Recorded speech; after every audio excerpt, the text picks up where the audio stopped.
Welcome to the Truth About Mycotoxins webinar. My name is Alex Centeno, and I'll be your moderator. Today's webinar is being recorded. The recording will be shared after the webinar is over. The slides presented today are available upon request. Our speaker today is Dr. Paige Gott. Dr. Gott is the Strategic Product Manager at dsm-firmenich. She earned her PhD in Comparative and Veterinary Medicine from Ohio State University. And also with us today to help answer any questions are two of our dsm-firmenich technical managers, Dr. Lan Zhang and Dr. Chastity Pender. Dr. Zhang is our swine technical manager, and she earned her PhD in swine nutrition from North Carolina State University.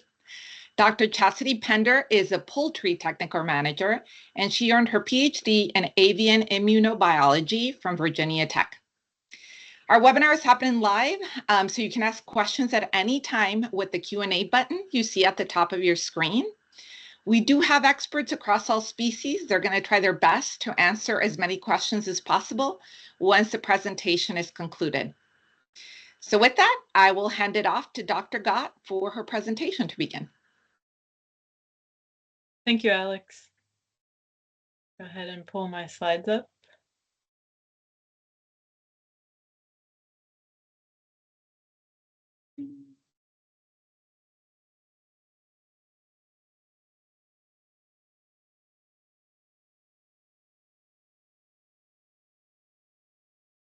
Maybe.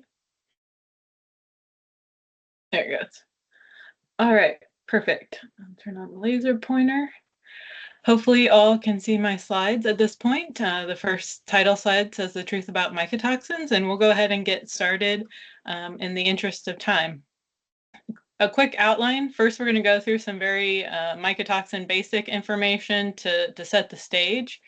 And then we'll move into a portion of the presentation where we go through and debunk some mycotoxin related myths. And then, like Alex mentioned, at the end, we'll have a Q&A with our team. So please submit your questions throughout the presentation. First of all, I like to start very basic, because if you don't start at the ground level, you might lose someone, and then the rest of the presentation doesn't make sense. So what is a mycotoxin? Mycotoxin comes from the Greek root word mykes, meaning fungus, and the Latin toxicum, meaning poison. So essentially, they are poisons or toxins produced by certain types of molds. Mycotoxins are secondary fungal metabolites. That just means that they're not essential for that mold to grow and survive, but it's believed that the molds produce mycotoxins to give them a competitive advantage over other molds or pathogens that might be trying to colonize a plant or feedstuff to get the nutrients from that substrate. Sometimes I get the question about microtoxins, and although mycotoxins are low molecular weight or small compounds, the name is actually mycotoxins, again going back to that root word myco and mold or fungus. Why do we care about mycotoxins? We know they're detrimental to humans and animals and have an extensive economic impact across the food and feed chain. And on the right-hand side of the slide, I'd like to draw your attention to some of the key mycotoxins that we know a lot about, but hundreds of different mycotoxins have been identified, and you'll see various numbers in the literature depending on what resources you look at. But on the right-hand side of the slide are 6 of the key mycotoxins or groups that we really look at.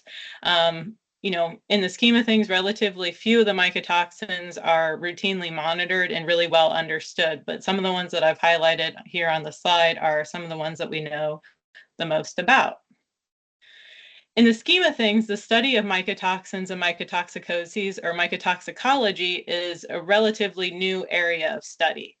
But we know the toxic effects of mycotoxins have been reported since at least the Middle Ages, if not prior to then.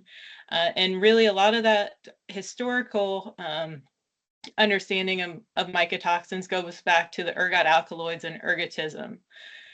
But when it comes to modern mycotoxicology, that really began in the early 1960s with the discovery of aflatoxins, which were determined to be the causative agent of turkey X disease, which was an outbreak that occurred in England in the early 1960s, and more than 100,000 turkey poults died as a result of this outbreak.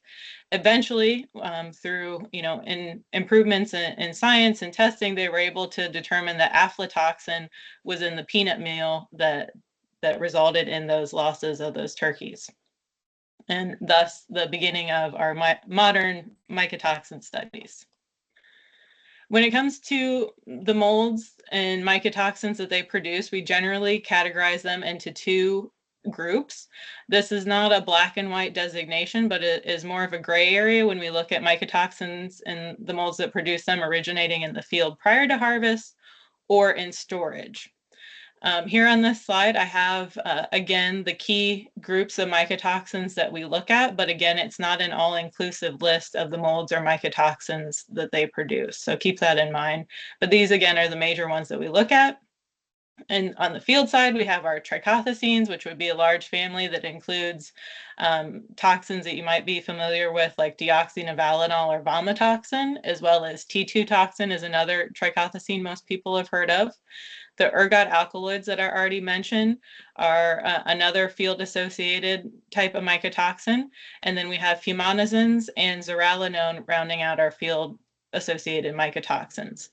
On the storage side, we have aflatoxins and ochratoxin A. And again, in certain parts of the world, aflatoxins especially are associated with production in the field prior to harvest. And that really goes back to the weather conditions that influence the molds and the mycotoxins they produce. So again, not a hard and fast rule that these are only occurring in the field and these only occur in storage. If the conditions are right, we can see them in the other locations as well.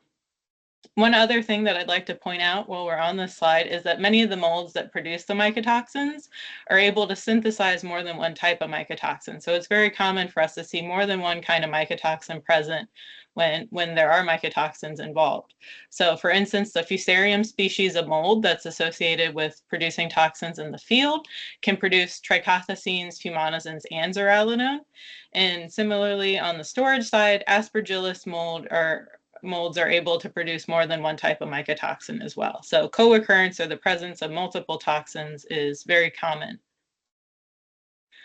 Now we're going to move into the myth side of the presentation. And the first myth is, if I see mold growing in the feed, there will always be mycotoxins. First, I'd like to remind you that molds do not equal mycotoxins. They're two separate things. So you have to have the molds there that are living organisms to be able to produce the toxin in the first place. Again, looking at Aspergillus as an example here, you can see some light green powdery growth on the silage in this picture, or if we were to look at it under the microscope, it looks a bit like a dandelion that's gone to seed head, or broccolini is the other thing that I compare the Aspergillus looking like under the microscope. So we have the molds that produce the toxins, and then the toxins are actually the compounds from those molds. So again, looking at aflatoxins, ochratoxins, and then some other Aspergillus associated toxins are listed on this slide. So it's important to keep in mind that the mycotoxins are not alive, so we cannot kill them. But if there is viable molds, if they're still around, there is the potential to kill the molds since they are living organisms. But the mycotoxins, again, are compounds that are produced by the molds, and they're very persistent and stable. So we're not going to be able to kill the mycotoxins, but we can address them in different ways, which we'll talk about later on. So just because you have visible mold growth does not mean that mycotoxins are present. It just means there's potential for mycotoxins, because in the scheme of things, relatively few molds actually produce mycotoxins. So a lot of the molds that you might see growing on a feedstuff aren't necessarily capable of producing mycotoxins. And even if it is a mold that is able to produce mycotoxins, those molds don't produce the toxins all the time. So just because the mold is happy and healthy and growing doesn't mean that it's produced any toxins yet. Another thing that I like to point out is that mold counts, because of some of these drawbacks, are not a reliable predictor of mycotoxin contamination. Again, if you're just getting a count, you could have a mold that's present that isn't associated with mycotoxins, or perhaps that mold has grown and died in the field and the mold's no longer present. So you might get a false sense of security if there's no mold reported, but the toxins, again, are stable compounds, so they still remain and are present in the feed.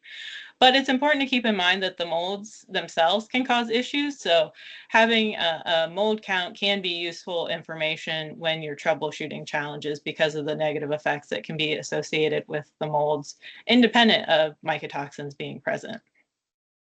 So myth number 2, if I don't see mold growing in the feed, there will never be mycotoxins. So kind of the flip side of myth number 1. Unfortunately, mycotoxins can be present even if you don't see mold. There's definitely some challenges with visualizing the presence of the molds. Typically, they're not evenly distributed throughout a feedstuff, so the mold could be growing. You're just not able to see that mold currently. Or the mold can be microscopic, so the mold just isn't visible to the naked eye, even though it is present. Additionally, like I mentioned a few minutes ago, the molds may die and no longer be present, but if they already produce mycotoxins, because those toxins are very stable and persistent, those toxins will still be present even though the mold is no longer there. So unfortunately, visual inspection and the presence of mold isn't a clear indication of whether or not there will be mycotoxins in your feeds. So that leads to myth number 3. Visual inspection alone can determine if mycotoxins are present. I think we've already cleared this up and can say that there are limitations to visual inspection, and analysis is really required to determine that toxins are present, because the mycotoxins are invisible, they're tasteless, they're persistent and stable. They typically are not evenly distributed throughout a feedstuff and can occur in hot spots. So again, you may not realize that that they're present just because you can't realize that they're there. For instance, I like this visual because we have 3 piles of corn in this graphic, and across the 3 piles of corn, just looking at them at face value, I would say that, I wouldn't have any concerns feeding most of that corn. It looks like something that's suitable to use, but when we actually screen for the mycotoxins, we can see that on our far left-hand pile, there are very, very low levels of contamination with DON and zearalenone. In the middle pile, we have a bit more with an increased level of DON and the presence of zearalenone. And then on this far right-hand side, there's a fairly substantial amount of DON or vomitoxin in that pile of corn. So even though the corn looked like it was healthy and something that we might consider feeding, we do identify that toxins are present when we do that testing. On the flip side of this, if you do see irregular, misshapen, discolored, or broken kernels, those are pretty suspect and could be a visual cue that maybe there's something going on with that feed that you might want to avoid when you do have some suspect looking feed. But generally, it's not a reliable indicator just based on your visual inspection. We need to do some testing and analysis to determine the mycotoxins are present. Moving on to myth number 4, mycotoxins are only found in grains and byproduct feeds. Actually, we find mycotoxins in a wide variety of different feed ingredients around the world. This is, again, not an all-inclusive list of different ingredients or toxins that can occur, but these are some of the frequently tested ingredients that we look at and some of the mycotoxins that we've identified through our global mycotoxin survey. So generally, I would say most people think of corn and corn byproducts as being a potential risk for mycotoxins. Our various small grains and small grain byproducts can be contaminated as well. Soybean and soybean-based products can also have some contamination, but aren't, in the US at least, we don't find them as frequently contaminated as we do in other parts of the world. And then, of course, a wide variety of other ingredients, including some of the oils that are being utilized in feeds. Cottonseed and cottonseed products can be contaminated. And a lot of people tend to think that forages are less likely to be contaminated on the ruminant side, but we actually find pretty substantial levels of contamination in silages and other forages, whether it's fresh pasture or hay or haylage. Other preserved forages can also have contamination as well with a variety of different mycotoxins. When it comes to testing for the mycotoxins, again, I mentioned that we need to test to know that they're there. Collecting a representative sample is especially critical to get reliable results back from the lab when you submit those samples. I'm not going to go through this in detail in the interest of time, but if you have any questions about sample collection when it comes to mycotoxin testing, there are resources out there, and we'd be happy to discuss that with you further if you have questions relating to that, because this is really the first step in getting mycotoxin results back, is getting a representative sample to submit for analysis. Additionally, choosing the proper analytical method is also critical when we're doing our mycotoxin testing. Again, I'm not going to go through this in detail in the interest of time, but know that there are rapid testing methods that are available that can get you a quick answer. Some of those, the advantages of that are that they're fast and can be done at a relatively inexpensive cost. But there are disadvantages that go along with that, like a limited range of mycotoxins can be screened for, and certain matrices are not typically validated with our quick test options. So then you'll have to rely on reference testing options like HPLC or LC-MS-MS, which are very sensitive and can screen for a wide variety of toxins typically, and again, can be used on some of those more complex matrices like finished feeds or some of the forages and products that we use on the ruminant side. Some disadvantages of that are generally you need to send samples to a lab, which adds time into getting your results back. And generally, these test methods are a bit more expensive due to the sophisticated equipment and expertise that's needed to be able to analyze the samples and interpret those results. So in addition to collecting a representative sample, we need to make sure that we're choosing the proper method to analyze the feed ingredients that we want to screen to get reliable results back. Moving on to myths number 5 and 6, they go really well, hand in hand, so that's why I have them combined. So the first one, mycotoxins only exist if storage conditions are poor. And then the second myth is that best crop and forage management practices completely prevent mycotoxins. Unfortunately, we know those are not true. We know that many factors influence mycotoxin production. A lot of those in the field are beyond our control, like climatic factors such as the temperature and humidity or precipitation levels. The water activity in the plant is really important to determining if that mold can grow and produce toxins. The pH, the substrate, so the specific type of plant that's being colonized. We do see differences when it comes to different types of plants being susceptible to different molds and mycotoxins. For instance, the small grains in certain forages are associated with ergot alkaloid contamination, but we don't generally think of corn being associated with the presence of our typical ergot alkaloids. Obviously, oxygen is required for those molds to grow and survive, so that plays a role. And then there's a lot of research looking at various agronomic practices having an influence on the molds and the presence of mycotoxins in crops.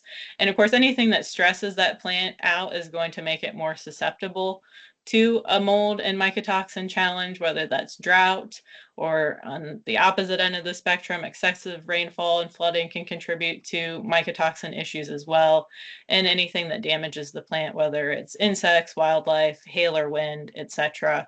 And various other factors can also influence the presence of those molds and potential for mycotoxins.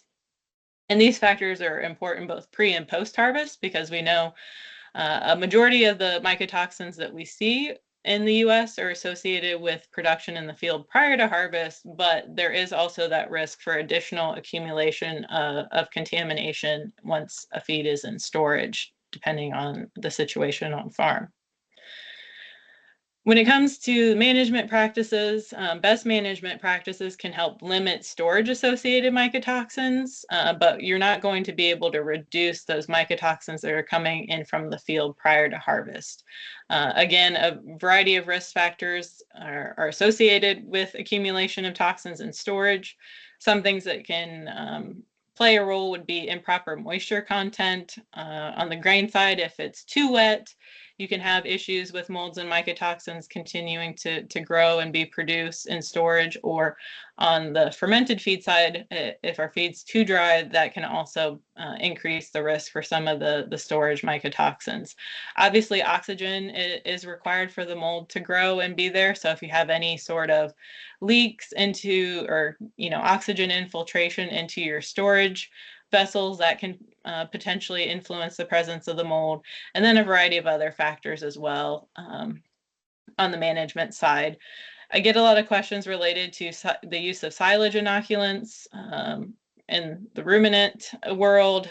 They can help improve stability and may reduce the risk of storage mycotoxins by really, helping with the fermentation process and improving the stability of that feed, but that isn't a guarantee that you won't still have potentially some mycotoxin issues, especially if the mycotoxins are coming from the field. So best practices are great, but unfortunately cannot fully remove the risk for the potential of mycotoxins. Another myth and question that we get a lot revolves around fungicides. So the myth here, myth number 7, is, do fungicides completely prevent mycotoxins? Unfortunately, there is very inconsistent data in the literature looking at the impact of fungicides reducing mycotoxins. The graphs here are from an NC State extension publication looking at fungicide treatment relative to aflatoxins on the left-hand graph and then fumonazins on the right-hand graph. The level of the respective toxin is up the y-axis. And then the fungicide treatment, whether it's the Stratego product that was used on the left-hand side of each graph or the untreated control on the right-hand side of the graph. And then the different colored bars represent the different years of the study. So you can see this data is a little dated. It's from a few years ago, having been conducted in 2013, 2014, and 2015, but it's still relevant to look at.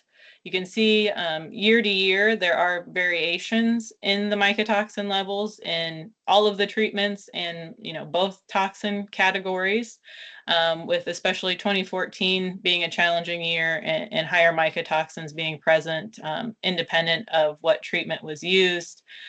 So this data just kind of shows even over time, we do see different outcomes year to year and with different mycotoxins. And I thought a very interesting part of this article is the statement from the summary that says fungicides do not provide control for mycotoxins. That's not to say that there's no benefit, but you can see it's quite variable and is not necessarily a consistent response that you'll see in the crops, unfortunately. Similarly, just another example of some inconsistent fungicide data. This is from Wisconsin badger crop publication from 2018. Again, a little bit dated, but still relevant here. What we're looking at up the y-axis is the percent of ear rot that was found in this study, and then different fungicide concentrations and timing of applications are tested across the x-axis. And then up the secondary y-axis, we actually have the DON or vomitoxin concentration in parts per million. So again, on the left-hand side, you have the ear rot, the actual disease presence, and then the mycotoxin levels for DON are on the other axis. So your blue bars are your ear rot, which you can see, and then the orange bars, again, are the DON levels. Throughout this, you can see there is variation all the way here on the right-hand side. The far right-hand side of the graph is a non-treated control, which you do see the DON levels are the greatest in this scenario, but not significantly different from a couple of the other treatments that were utilized, but there is quite a bit more in the untreated control versus most of the treatments here. However, even though we see this across the usage of different fungicides and different presence of ear rot, we do see different levels of mycotoxins throughout. And again, basically the summary here is that the fungicide does not always reduce DON, as you can see pretty clearly in our graph. And especially on the ruminant side, a concern with our silage and some of our forages that include the whole plant. The fungicides can really be effective in the ear of the plant, but it can be quite difficult to reduce the infection in the stalk and the rest of the plant with a fungicide. So there are limitations, depending on what you're harvesting, if it's for grain purposes or a forage, there may be some differences in efficacy as well when it comes to our fungicides. So just in general, it's very inconsistent data when it comes to the use of fungicides reducing mycotoxins. I'm not saying they're not beneficial, but there's really not solid data to say that you'll always reduce the presence or eliminate the risk for mycotoxins when you use a fungicide. One of the reasons for that is that many of the diseases that fungicides are labeled for are not diseases that are associated with producing mycotoxins. So most of what I have listed here, are diplodia, ear rot, various foliar diseases like northern corn leaf blight, tar spot, which is really talked about a lot in the States lately. Various smuts and rusts are not associated with producing mycotoxins, but definitely if you can preserve plant health and make that a more robust plant, it can help reduce the risk for additional colonization by mycotoxin producing plants. So there are benefits to using the fungicides to support overall plant health and benefits to yield. There's a lot of data that supports the yield benefit, but a lot of factors to consider when you're choosing your fungicides.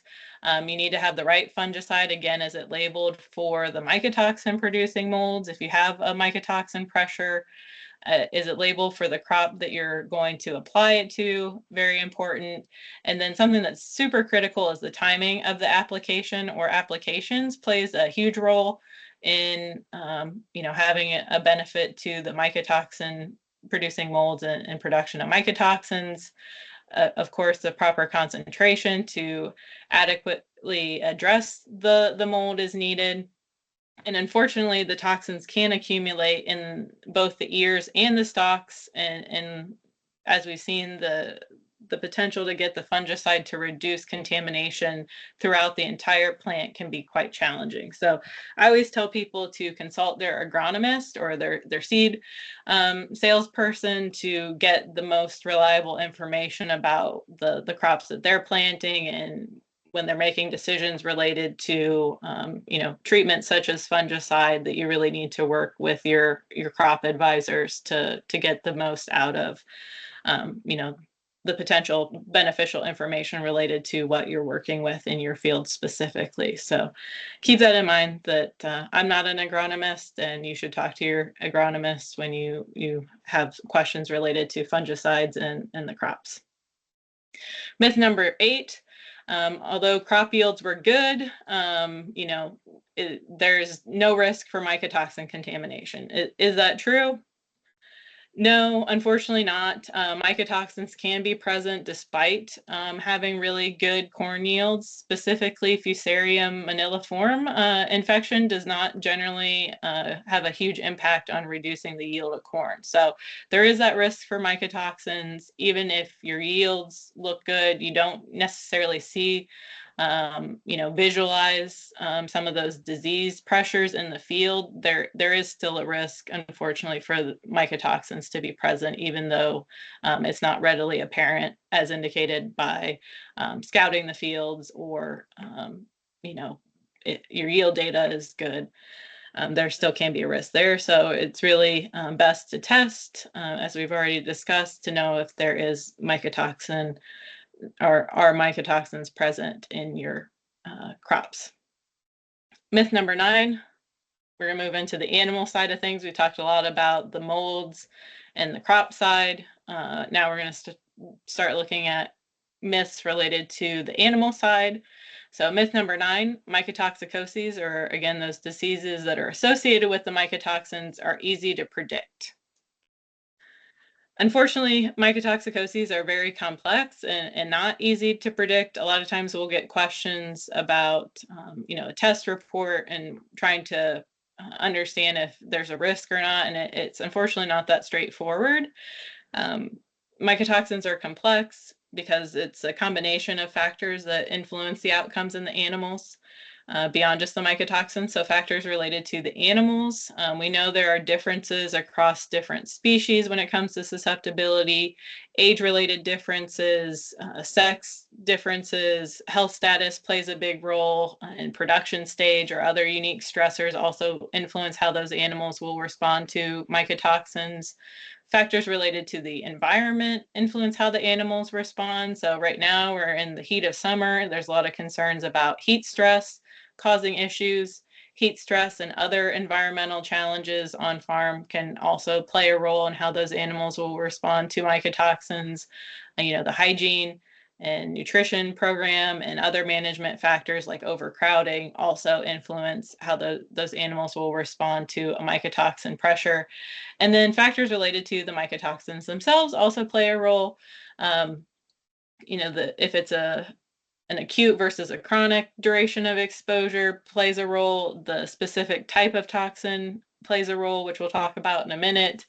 The actual level or concentration of mycotoxins can play a role in how the animals respond, and also the combination or co-occurrence, the presence of multiple mycotoxins can result in different outcomes because we know there's potential for additive or synergistic effects when we have more than one mycotoxin present that can really amplify those negative outcomes in the animal. So a combination of all these various factors is involved in the mycotoxicoses and the outcomes in the animal. And because of that, different situations can result in different outcomes, and it makes it very difficult to predict what you're going to see on farm based solely on a mycotoxin test result, for instance, because of all these other factors that also influence how the animals are affected.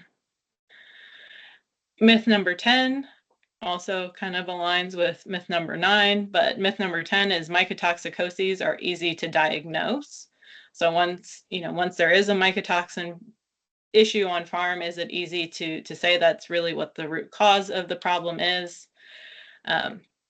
We know that animals are exposed to many stressors. There's a lot going on farms from, again, the factors we just talked about, the animals themselves, the environment and management factors play a huge role. I really like this graphic from Dr. Barry Bradford's group about inflammation. So, just different sources of inflammation in the animal in a transition cow that really influence the outcomes that we see in animals. Think of mycotoxins as an additional potential stressor on that system in that situation. Or here on the right-hand side, I have a variety of different factors and things that can be causing potentially issues on farm that are not mycotoxin related, things related to transportation and handling, again, management factors, ventilation, hygiene, if there are other pathogens present. There's a lot of things that animals are dealing with on a day-to-day basis that influence, their health and performance and reproductive capacity. So, when it comes to troubleshooting a mycotoxicoses issue on farm, it is quite difficult. Generally, the effects associated with mycotoxins are nonspecific, so it could be a variety of different things that could be causing the issue. For instance, diarrhea is the example that I like to use. There's a lot of different potential causes of diarrhea, but we know a lot of mycotoxins can contribute to a diarrhea issue in farm, but there are other factors that can cause that issue as well. So you really need to work through differential diagnosis to understand what potential causes are. I've already mentioned a couple of times that co-contamination can result in worse outcome on farm than if we had just a single mycotoxin present. And a lot of people look at low levels of contamination and say, oh, it's probably not an issue because it's a low level, but we do know that long-term chronic exposure to low levels of mycotoxins can have a negative impact on the immune system and also reproduction in animals. So there's a lot to consider there. And what I always tell people is to listen to what the animals are telling you And if you're testing, take your test results and look at those together, rather than having just test results on their own to say that there's an issue based on high contamination maybe that was detected in your samples. You really need to see what the animals are telling you as well, and take that in consideration overall when you're trying to understand if it is a mycotoxin that's contributing to those challenges on farm. Don't have a lot of time to go through this, but here's an example of a Romer Labs Plus method mycotoxin report.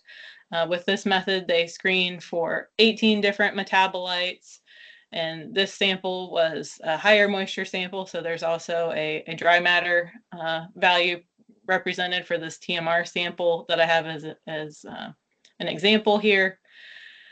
Looking at the contamination, I tried to highlight the toxins that were identified in the sample. So we have some type B trichothecenes and zearalenone that are present.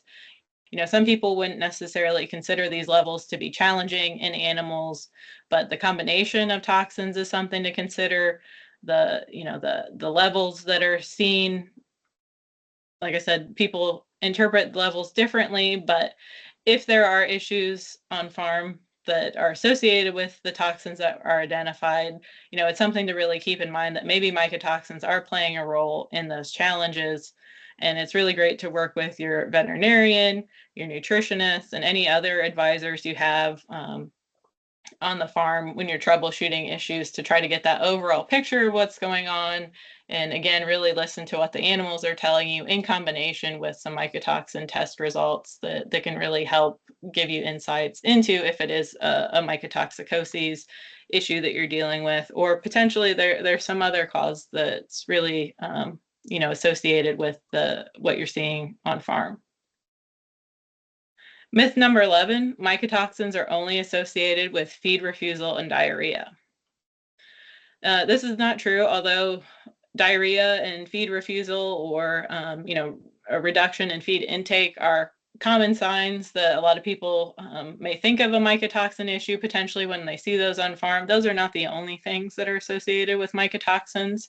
So in this table here, I have different mycotoxins. Our key mycotoxin groups that we've talked about a few times are listed, and then the primary mechanism of action of the different toxins. So all of these toxins have different chemical structures, and with those different structures, they have different modes of action and target tissues that they really affect. So depending on what toxins you have present, you might see different outcomes in the animals just because of the type of toxin that's there. Again, in the interest of time, I won't go through all of this, but I like to highlight zearalenone. Most people think of zearalenone as a reproductive toxin because it can bind and activate estrogen receptors. So if you have a zearalenone issue, what you're seeing in the animals might look quite a bit different than if you, for instance, if you had an aflatoxin issue in the farm. Sometimes there's overlap of those negative effects because those modes of action have, an end outcome that is crosses over with other toxins. But depending on what you're dealing with, different toxins can be associated with different effects, which we see on this slide. A wide variety of different effects can be associated with the different mycotoxins, whether it's impaired reproduction, digestive disorders like we've talked about, just an overall reduction in performance. A lot of the toxins are disruptive to immune function and can result in, higher susceptibility to other pathogens and an increase in different diseases because the immune system isn't responding to challenges like it should. Certain toxins can cause neurological signs. A lot of them are damaging to the liver, which is a natural site of detoxification. And then certain toxins like aflatoxins and ochratoxins are carcinogenic and can cause issues, beyond what we would associate with some of the other toxins. So a lot of different things that can happen depending on what toxins you have. And then again, if you have combinations of toxins, you may see multiple outcomes in those animals. So it's more than just diarrhea. It's more than just a reduction of intake. Mycotoxins can be associated with a wide variety of effects in animals. Myth number 12, I'm a ruminant person, so I had to make sure that this was thrown in here. But the myth is ruminants are not affected by mycotoxins. although a lot of people tend to think that the ruminant animals are less susceptible to toxins because you've got that fermentation vat in the rumen and there's some natural protective mechanisms, some degradation of toxins that occurs in the rumen.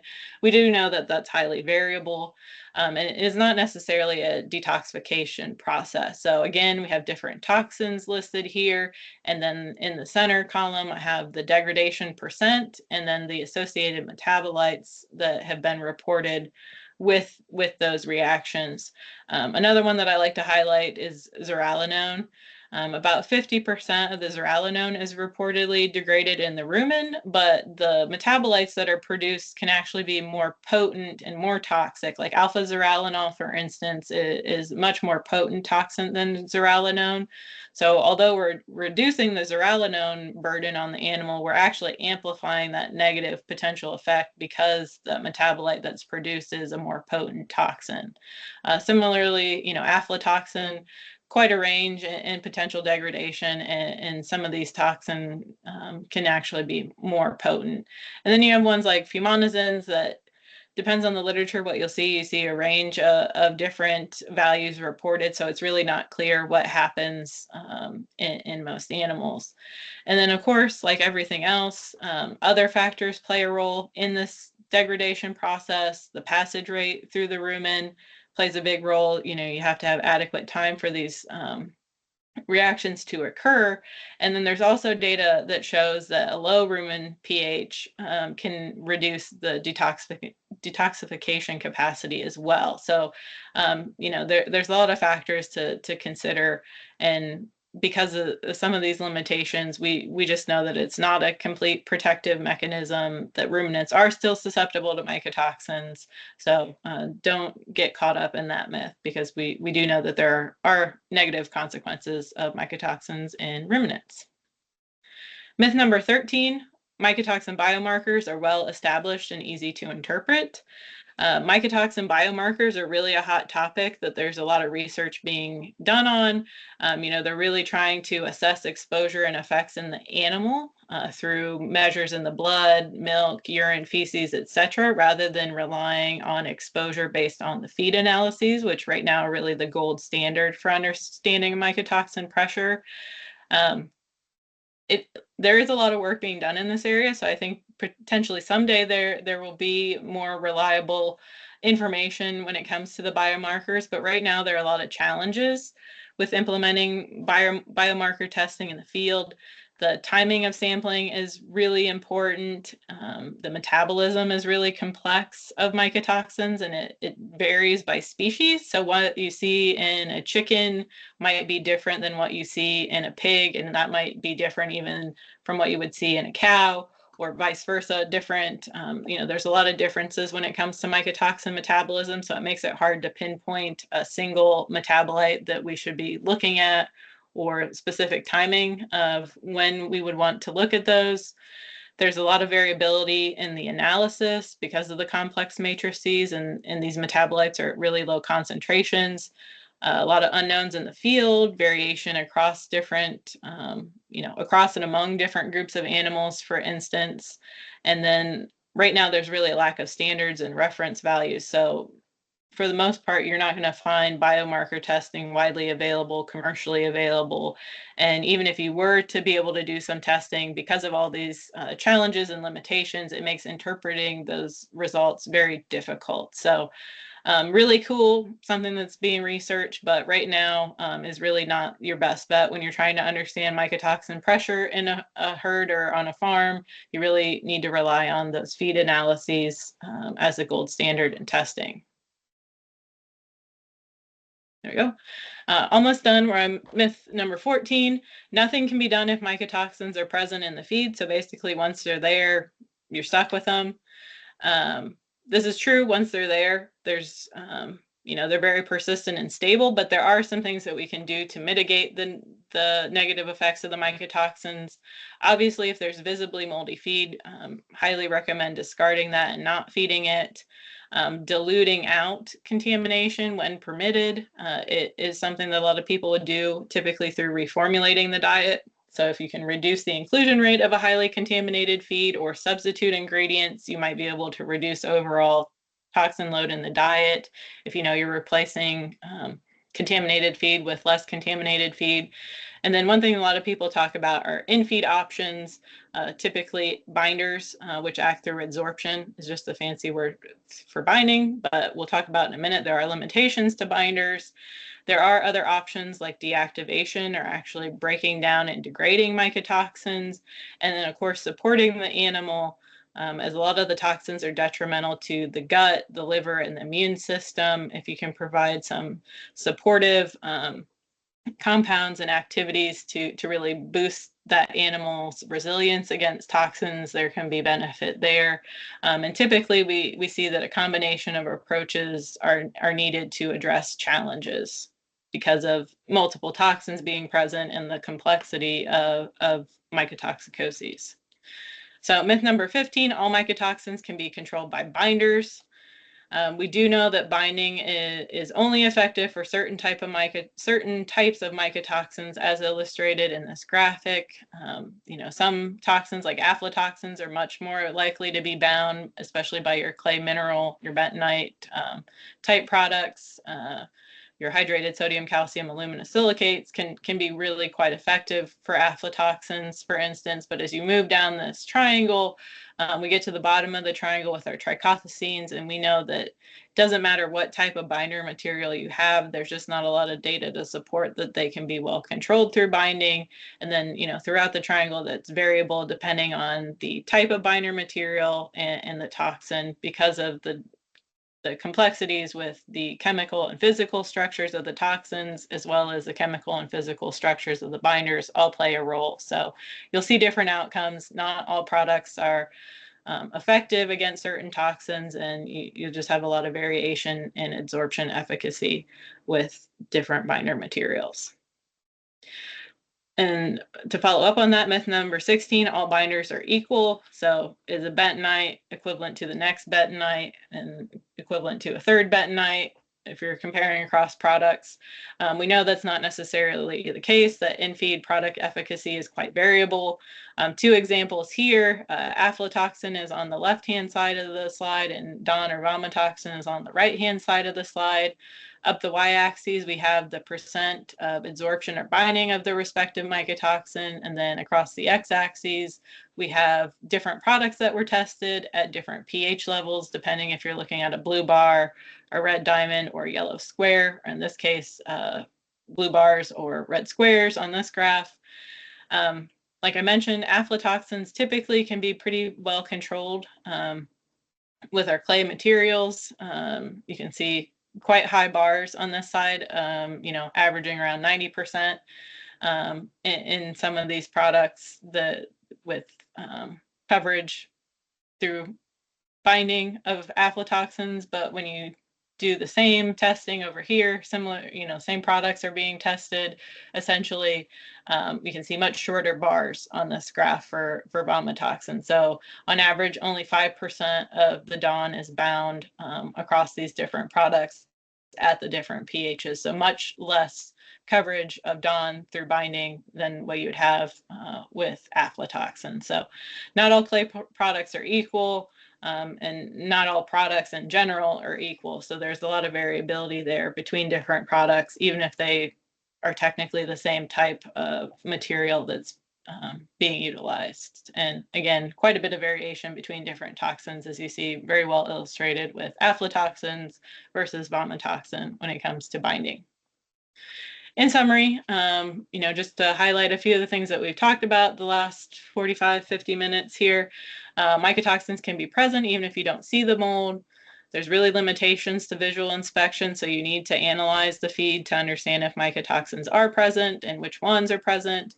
We find them in a wide variety of different feed ingredients, so don't think, forages are not at risk. We can find toxins in pretty much anything that we screen that can support mold growth. Many factors influence the mycotoxin production, and the majority of the toxins are produced prior to harvest in the States. Typically, we see those field mycotoxins occurring most frequently. Fungicides can have benefits, but do not always prevent or reduce mycotoxin contamination. Mycotoxins can be present even when crop yields are good, so don't be misled and think that there's no mycotoxins present just because it was a high-yielding year.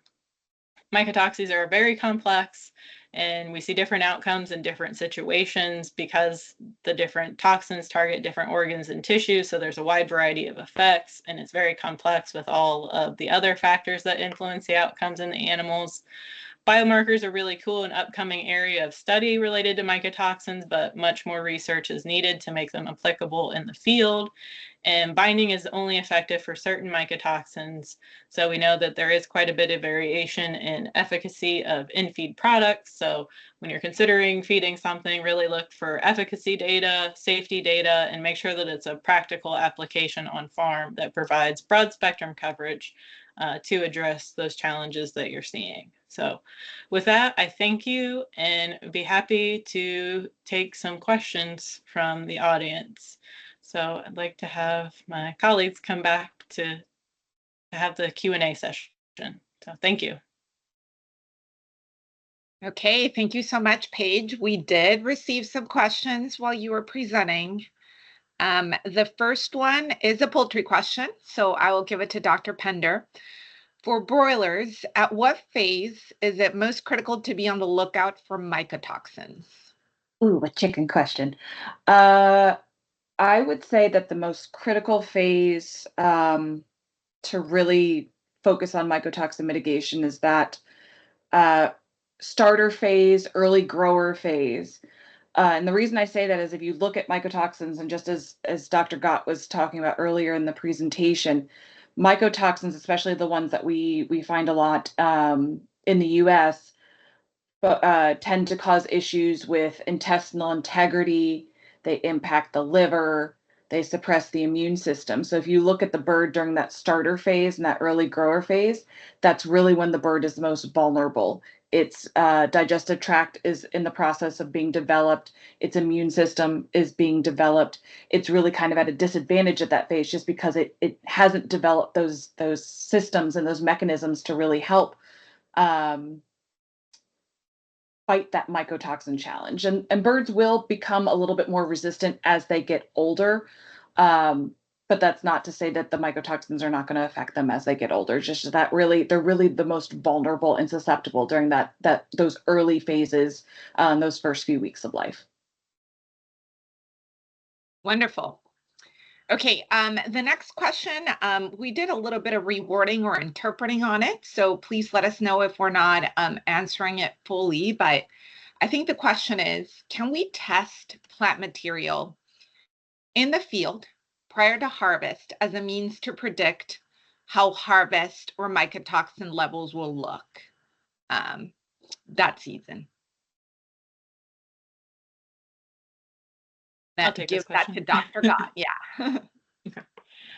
Definitely you can test the plant material prior to harvest and have some indication as to what contamination looks like, but keep in mind, a lot of the accumulation of toxins happens as that plant continues to stand in the field, especially as we go into fall here in the northern hemisphere. The weather conditions tend to deteriorate as we progress later into harvest. So depending on the timing of harvest and when you pulled the sample early on, it's not necessarily going to be representative of that final contamination level that comes from the field, but you can do checkpoints early on, to see if there's something present. But I would recommend, if you're going to do that, you're still going to want to potentially test the feed when you go to feed it because of the accumulation effect that can happen. And then of course, the potential accumulation that can happen in storage after the fact,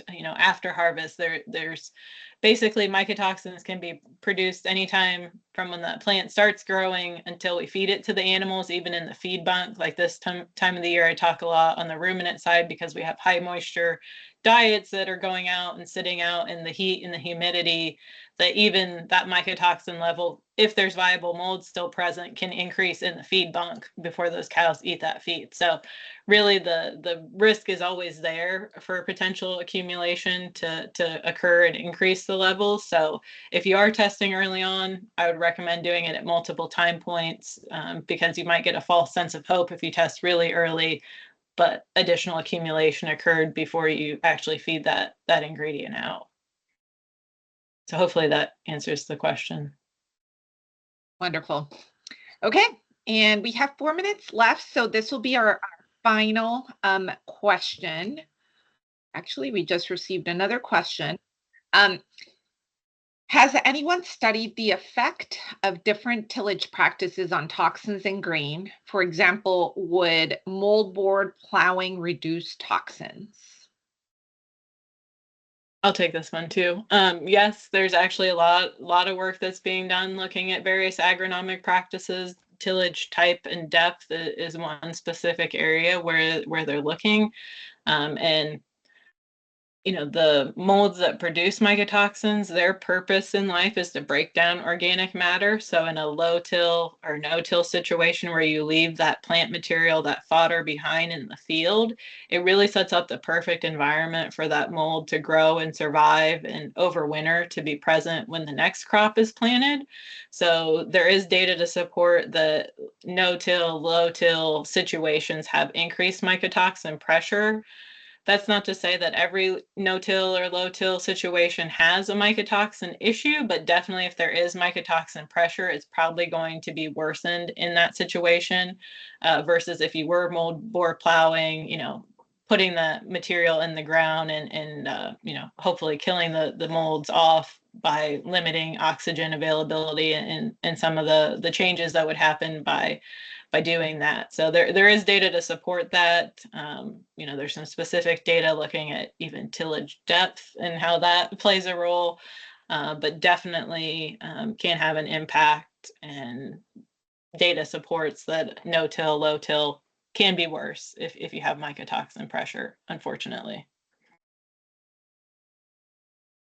Hey, Dr. Dong, I think we can squeeze one more in. We'll do this one with you. Can you get rid of mycotoxins by adding a binder product before feeding it to animals? That's a good question. So to have an impact, animals have to ingest, and some of the mitigants may not perform as good in high pH condition, like in the small intestines. So you need to know how the mitigant you're interested in performs in vitro as well as in vivo environment. So mimicking their real intestinal environment and see how they perform. Okay, we are at time. Thank you so much for attending our webinar today. And like I said, the webinar is recorded, so you'll receive a copy of the recording after the webinar. And if anybody does want a copy of the slides, please request them via email to us. Thank you so much, and that concludes our webinar today.